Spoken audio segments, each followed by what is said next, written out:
로서의 율법이라는 주제를 가지고 우리가 말씀 나누기를 원합니다.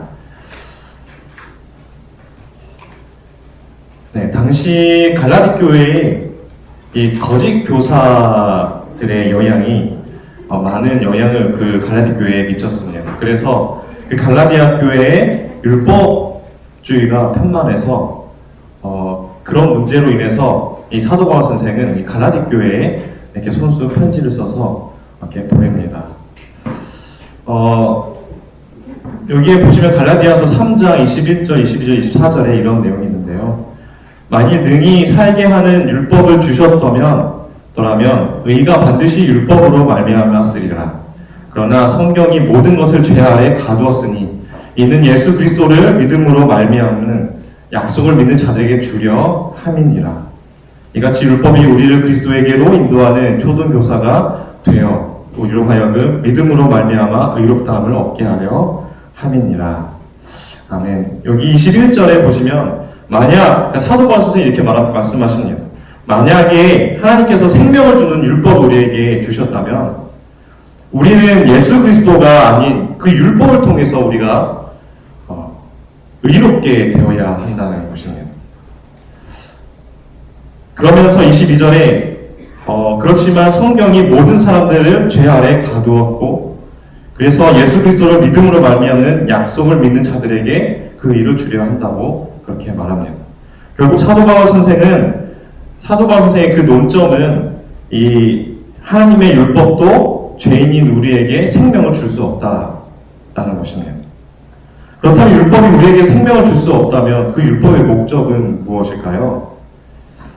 결국 율법의 목적은 우리가 율법을 통해서 구원에 이르는 것이 아니라 우리에게 은혜의 필요성을 그 율법이 제시해 주는 것입니다. 우리가 아무리 완전하고 거룩하게 되기 위해서 노력한다고 해도 그 율법을 우리의 마음에 이렇게 비춰보면 우리는 계속해서 죄인일 수밖에 없습니다. 계속해서 그 율법만 보면 우리는 계속해서 작아지고 더 큰 죄인으로 우리는 보여집니다. 그렇기 때문에 그 율법을 통해서 우리는 예수 그리스도의 은혜가 필요함을 우리가 깨닫게 되는 것이죠. 그래서 율법이 우리의 죄를 보여주는 거울과 같은 기능을 하고요. 그리고 24절에 율법이 우리를 그리스도에게로 인도하는 초등교사가 되어서 우리로 하여금 믿음으로 말미암는 그 의를 얻게 예수 그리스도께로 그 율법이 인도한다는 것입니다. 그래서 오늘 이 시간에는 율법의 역할에 대해서 연구해 보도록 하겠습니다.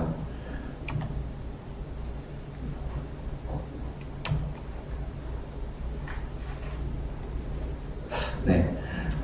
하나님을 사랑하고 경외함입니다. 신명기 31장 12절에 있는 말씀인데요. 그들에게 듣고 배우고 내 하나님 여호와를 경외하며 이 율법의 모든 말씀을 지켜 행하고.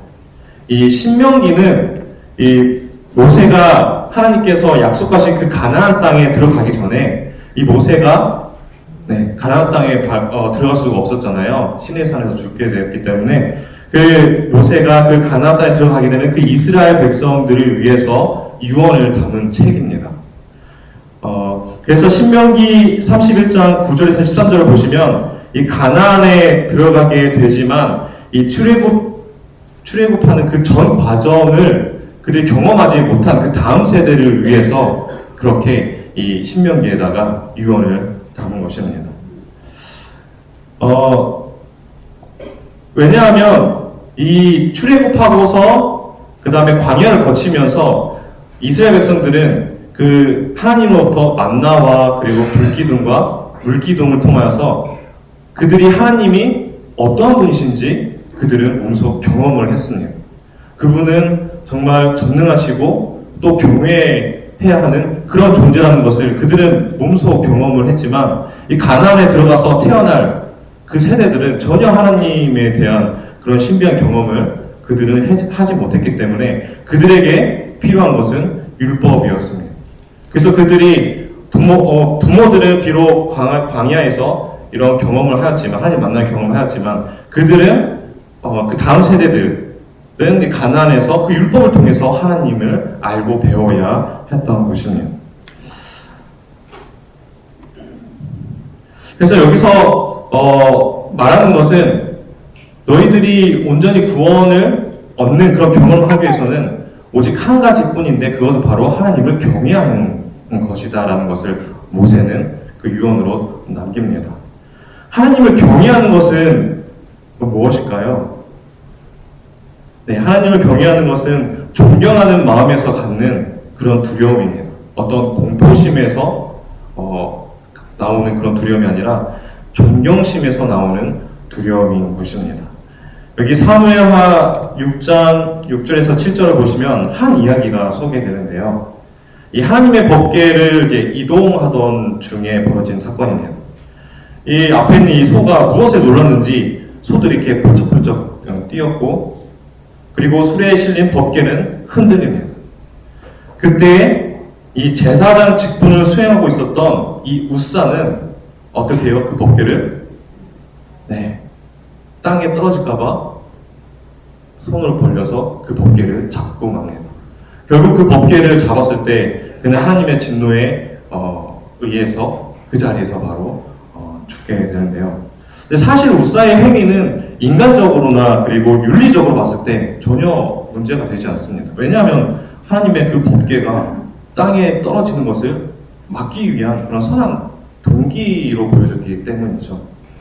그런데 하나님께서는 그 우사가 그런 행동을 하는 과정과 그리고 배경을 다 아셨기 때문에 하나님께서는 그 우사를 처벌하신 것입니다. 한번 생각해 보겠습니다. 우사는 제사장이었습니다. 그리고 어렸을 때부터 그 성소에서 살았고, 그는 그 성소에서 일어나는 모든 일에 대해서 배우고 다 경험하고 알았습니다. 그래서 그는 누구보다도 제사에 관한 것, 그리고 성전 그 기물을 어떻게 관리해야 되는지도 잘 알았습니다. 율법에 대해서도 누구보다도 잘 알았습니다. 왜냐하면 이스라엘 제사장이었기 때문이죠. 그런데 그는 성전에서 봉사하는 것이 점점 익숙해졌고, 그리고 이제 습관대로 그렇게 성소에 나와서 습관대로, 익숙한 대로 생각 없이 그렇게 일을 계속해서 해온 것입니다. 결국은 그 거룩한 직무가 하나의 그냥 자신의 일로 여겨졌고, 결국에는 그렇게 하는 일들이 점점 하나님을 경외하기보다는 그 모든 일들이 가벼운 일로 그에게 여겨진 것이죠. 결국에는 법궤가 이동 중에 흔들렸을 때 그는 하나님을 경외하지 않았던 그 습관대로 결국 그는 손을 뻗쳐서 흔들리는 법궤를 잡아버리게 된 것입니다. 만약 우사가 하나님을 경외하고 또 하나님을 신실히 믿었었다면 하나님께서 흔들리는 그 법궤를 떨어뜨리지 않을 것이라는 그 믿음을 가지고 그는 법궤에 손을 대지 않았을 것입니다. 하나님께서 분명히 그 법궤는 거룩한 곳이고 하나님께서 임재하시는 곳이기 때문에 죄인이 그것을 만지면 죽는다는 것을 알았지만 평소대로 그는 익숙한 대로 그냥 가볍게 생각한 대로 살았던 대로 그 법궤를 습관적으로 만졌었고 그 자리에서 죽게 된 것입니다. 우리도 신앙이 오래되고 익숙해졌을 때 이 우사처럼 하나님을 경외하지 않을 수도 있습니다. 우사가 익숙한 대로 그 습관대로 아무 생각 없이 그 성전에서 봉사한 것처럼 우리도 그냥 습관대로 형식대로 그렇게 신앙 생활을 하게 되고 그런 자세를 가진다면 과연 우리가 하나님을 경외하는 것일까요? 우리가 하나님을 경외한다면 매일매일 마음이 새로워지고 매일매일 하나님을 위해서 우리가 살아가야 하는 것이 되겠습니다. 그래서 우리는 우리의 삶의 모든 영역에서 하나님의 절대의 주권을 인정하고 그리고 하나님을 전적으로 믿고 의지하여서 순종하는 그 신앙의 자세를 가져야겠습니다. 이런 신앙의 자세가 하나님을 경외하는 것임을 기억하는 저와 성도들이 됐으면 좋겠습니다. 네, 다음은 월요일 소재입니다. 너희를 대항하는 증인인데요. 이 신명기 31장 19절에 있는 말씀을 보시면 너희는 이 노래를 써서 이스라엘 자손에게 가르쳐 그들의 입으로 부르게 하여. 이 모세는 이스라엘 백성들이 가나안에 들어가게 될 것인데 이스라엘 백성들이 그 광야라는 기간 동안 40년 동안 모세의 말을 잘 순종하고 하나님의 말씀에 잘 따랐나요? 아닙니다. 계속해서 거듭거듭 반역을 했죠. 그렇기 때문에 모세는 그 이스라엘 백성들이 가나안에 들어가도 그들이 거기서 또 하나님께 반역할 것이라는 것을 알았습니다. 그래서 그들에게 하나님 반역하지 않도록 안전장치를 뒀는데요. 첫 번째로 율법책을 언약궤에다가 두는 것입니다. 그래서 그들이 매일같이 그 언약궤 옆에 둔 그 율법책을 읽고 그들의 삶에 적용하고 그렇게 해서 하나님을 알고 경외하게끔 그렇게 명령하였습니다. 두 번째로 율법을 노래로 만들어서 증거가 되게 하는 것이었습니다. 비록 그들이 가나안에 들어가서 훌륭한 지도자인 모세가 없었을지라도 그들에게는 이 하나님께로 안전하게 인도하는 무엇이 있었어요? 율법책과 또 노래가 있었습니다. 그래서 그들은 모세가 하라는 대로 그렇게 하나님의 말씀 가까이 하기 위해서 율법책을 매일같이 읽고 삶에 적용하고 또 율법책에 관련된 그 노래를 외우면서 또 노래 부르면서 그렇게 하나님을 찾게 되어야 할 것이었습니다. 우리의 신앙생활도 마찬가지입니다. 우리는 늘 하나님의 말씀에 가까이 가기 위해서 이 많은 노력을 해야 하는데요. 그 중에서 이 노래는 우리가 더욱 말씀과 가까이 할 수 있는 도구가 되는 것인데요. 우리의 삶의 여행에서 늘 용기와 힘을 주고 때로는 또 그 하나님의 사랑을 우리가 알게끔 해주는 것이 바로 이 노래이고 또 우리가 가지고 있는 이 찬미가이지 않습니까? 그래서 우리가 이 가정에서 또는 직장에서 또는 혼자 있을 때 그때 우리가 이 찬미가를 펴서 이렇게 찬양함으로써 때로는 용기를 얻고 힘을 얻고 또 하나님의 사랑을 우리가 느낄 수 있게 되는 것입니다. 이 1517년에 이 종교개혁이 일어났습니다. 그때 이 루터가 뉘텐베르크 그 성당 문 앞에다가 95개 논방문을 이렇게 못으로 이렇게 박으면서 종교개혁이 시작했는데요. 결국 이렇게 종교개혁을 일으키니까 누가 제일 싫어합니까? 그 당시 법안권 교황이 제일 싫어하죠. 그래서 어떻게 합니까? 그때에 만연했던 그 종교 재판에 이 마틴 루터를 회부합니다. 그래서 불러드립니다. 그때 많은 동료들이 그 마틴 루터 보고 충고합니다. 가면 분명히 죽는다. 너 죽으니까 가지 마라. 가지 마라. 그런데 이 마틴 루터는 사명이 있었습니다. 자신이 받은 그 빛을 전할 필요가 있었어요. 그래서 그는 그 친구들의 만류에도 불구하고 그 종교 재판에 참여하기 위해서 참석하기 위해서 갑니다. 근데 얼마나 떨렸을까요? 분명히 가면은 사형 선고가 자기 주어질 수 있을 텐데 그 두렵고 무섭고 떨리는 그 마음을 가지고 그 길 위에 그 길을 걸어갈 때 그 길 위에서 이 마틴 루터는 이렇게 이 시편 46편 1절에서 영감받은 노래를 부릅니다. 하나님은 우리의 피난처시요 힘이시니 환난 중에 만날 큰 도움이시니라. 그래서 이때 내 주는 강한 성이요 이 노래를 마틴 루터가 작사했고 가는 도중에 그 노래를 부르면서 용기와 힘을 얻고서 그 종교 재판에 나아갔다는 것입니다. 이 이야기는 우리에게 믿음의 생활에 있어서 얼마나 중요한지, 이 노래가 얼마나 중요한지 깨닫게 하는 것입니다. 그래서 우리가 때로 신앙생활할 때 많이 힘들고 어렵고 또 그 고통스러울 때 우리가 자주 이 찬미가를 펴줘서 그 노래를 부름으로써 하나님으로부터 힘을 얻고 용기를 얻고 또 감사와 찬양을 하는 저와 성도 여러분이 되었으면 좋겠습니다.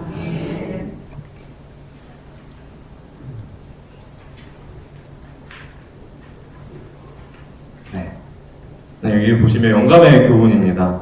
이 모세가 계명을 거룩한 노래의 가사로 만들어서 저들이 광야로 행진할 때 아이들이 구구절절히 그 율법을 노래하여 배우도록 하는 것이 중요하였다. 우리의 가정에 이 음악이 넘치도록 최선의 노력을 기울이자.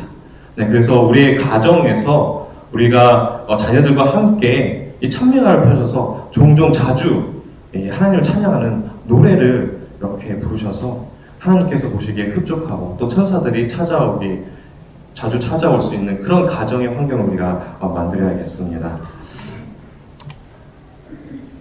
네, 다음은 화요일 소지인데요. 이 화요일 소지와 수요일 소지를 함께 묶어서 나눠보도록 하겠습니다. 너희가 형통하리라. 이 여호수아 1장 8절에 보시면 이 율법책을 내 입에서 떠나지 말게 하며 주야로 그것을 묵상하여 그 안에 기록된 대로 다 지켜 행하라. 그리하면 내 길이 평탄하게 될 것이며 내가 형통하리라. 이 성경에서 우리는 하나님의 율법을 배우고 또 그것을 순종할 때 따라오는 그 형통함, 이런 것들을 우리는 좀 찾아볼 수가 있습니다. 그래서 여호수아 1장 7절에서도 보시면 오직 강하고 극히 담대하여 나의 종 모세가 내게 명령한 그 율법을 다 지켜 행하고 우로나 자로나 치우치지 말라. 그리하면 어디로 가든지 형통하리니. 이스라엘 백성들이 가나안 땅에 이제 들어갑니다.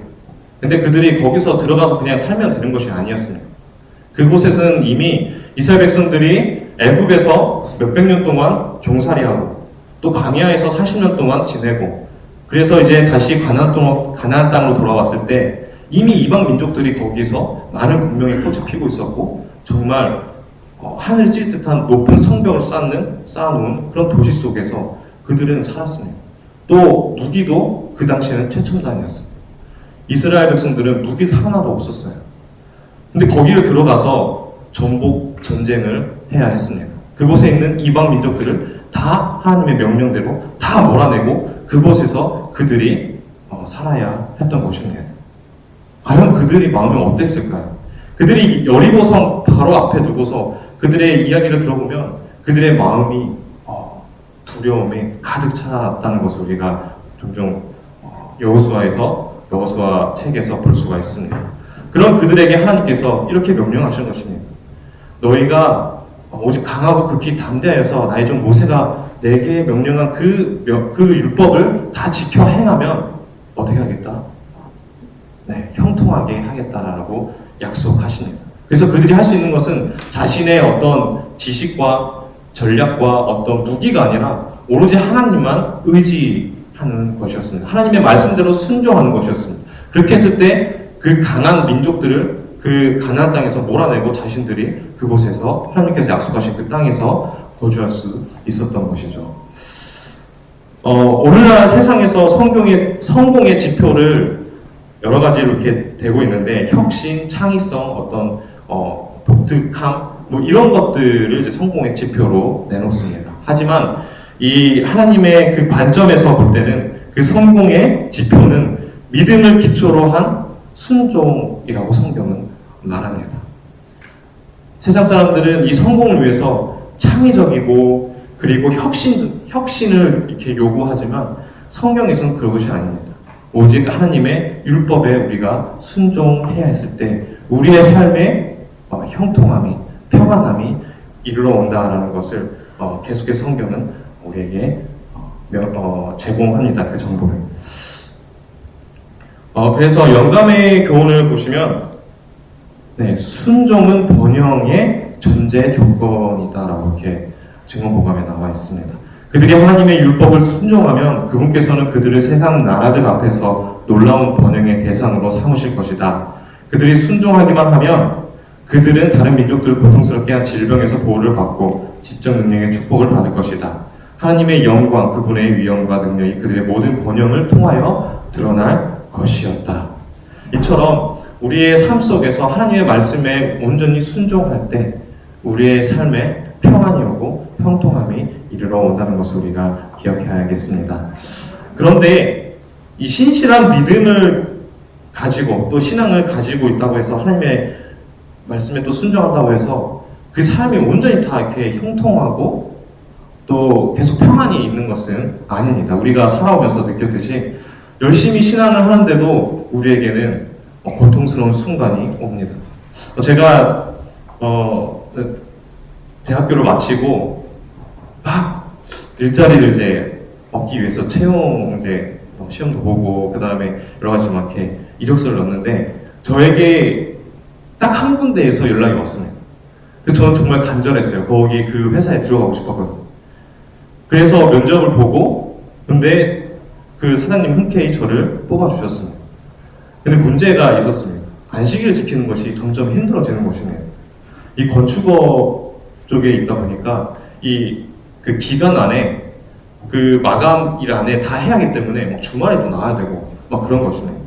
그래서 안식일이 너무 지키는 것이 힘들었고 또 건축일이다 보니까 거의 2주에 한 번씩 이렇게 회식 자리가 있는 것입니다. 그래서 저 술을 안 마시니까 맨날 저 구석탱이에 이렇게 앉아있고 자기네들끼리 이렇게 복잡 이렇게 시간을 보내고 이런 것들이 저한테는 너무 힘들었었던 것입니다.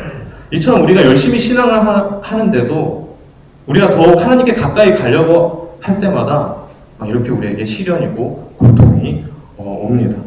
그렇다면 성경에서 하나님께 율법에 순종할 때 번영이란 정확하게 무엇을 의미하는 것일까요? 이 시편 84편 10절에 보시면 악인의 장막에서 사는 것보다 내 하나님의 성전 문지기로 있는 것이 좋사오니 이 시편 기자는 잘 알았어요. 이 세상에서 머리가 되기보다는 차라리 나는 하늘의 꼬리가 되겠습니다 라고 고백하는 것이네요. 이 세상에서 우리가 아무리 명예를 얻고 돈을 많이 벌고 권력을 갖는다 할지라도 우리는 한낱 그냥 신기루처럼 연기처럼 있다가 사라질 그런 존재이기 때문에 이 시편 기자는 명확하게 이 하늘 사물을 항상 연구하고 명상했던 것 같습니다. 그래서 그는 이 세상의 것을 그렇게 주목하고 소망을 두지 않고 주목하지 않고 소망을 두지 않고 그는 항상 하늘에 그의 소망을 두고 살았음을 고백할 수 있는 이 말씀입니다. 이 두 번째로 마태복음 5장 10절에 보면 의를 위하여 핍박을 받는 자는 복이 있나니 천국이 저희 것임이니라. 우리가 아무리 정말 열심히 의롭게 하나님의 말씀대로 순종하고 산다 할지라도 우리에게는 핍박이 우리에게는 필연적으로 찾아오게 됩니다.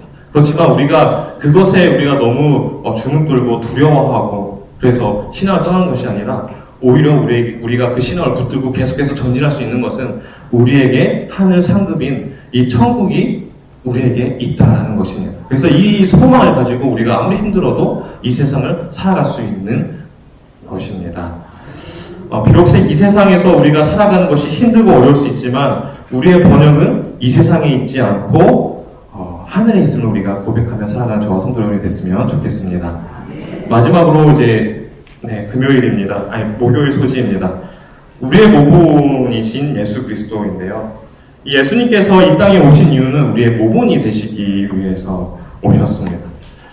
그래서 예수님께서는 이 땅에 오셔서 완전한 생애를 사셨고 또 완전한 희생을 이루시면서 우리의 구원을 이끄셨습니다.